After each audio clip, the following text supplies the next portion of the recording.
Good evening, this is Mackenzie Jones and welcome to the Daily Dilemma. Tonight, we will be delving into the dispute that shook Australia's economy and reputation worldwide. In 2011, Qantas Airlines was forced to ground all planes after employees went on strike for wage increases, job security and employment conditions, involving the Transport Workers Union, Australian and International Pilots Associations and the Australian Licensed Aircraft Engineers Association.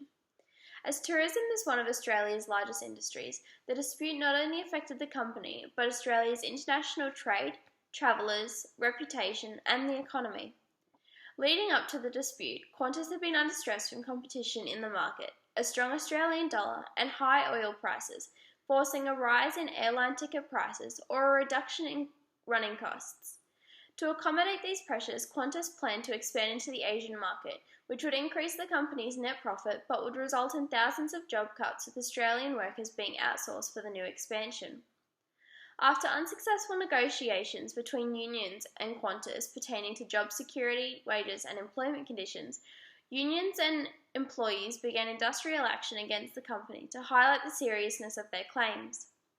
Employees from all areas of the company started causing problems internally and externally for Qantas by the use of work bans, stopwork meetings, downing tools, using their alternate hand for work, on-flight announcements and breaches of uniform code, until Qantas responded to their claims.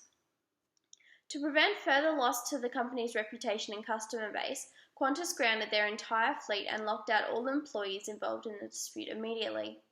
These actions were negatively received all around the world, with people left stranded, vowing never to fly with Qantas again.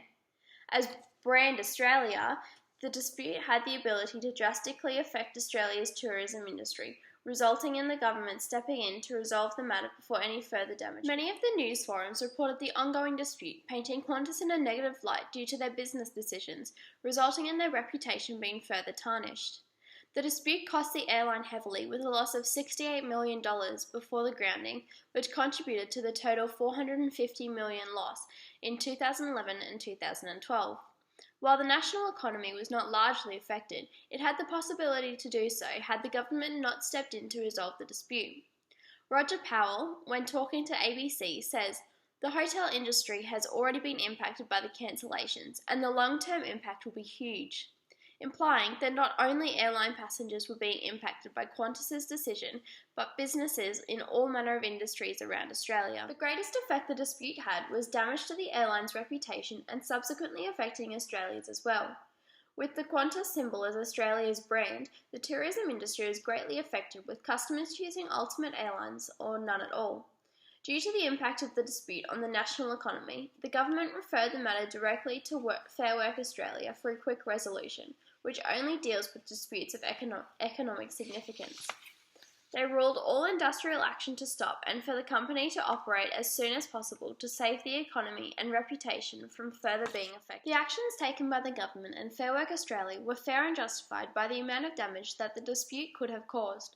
The decision made by Qantas to ground their whole fleet was selfish and ill-advised, as the company suffered a severe economic hit as well as a tarnished reputation. They would have been better guided to keep the company running and risk the loss of a few customers rather than tens of thousands.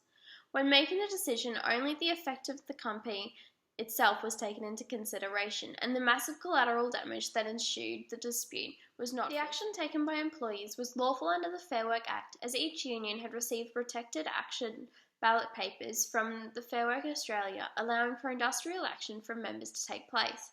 Despite industrial action being legal, the effect of the tourism industry and aviation industries was taken into consideration, and all action was immediately terminated, with flights resuming promptly.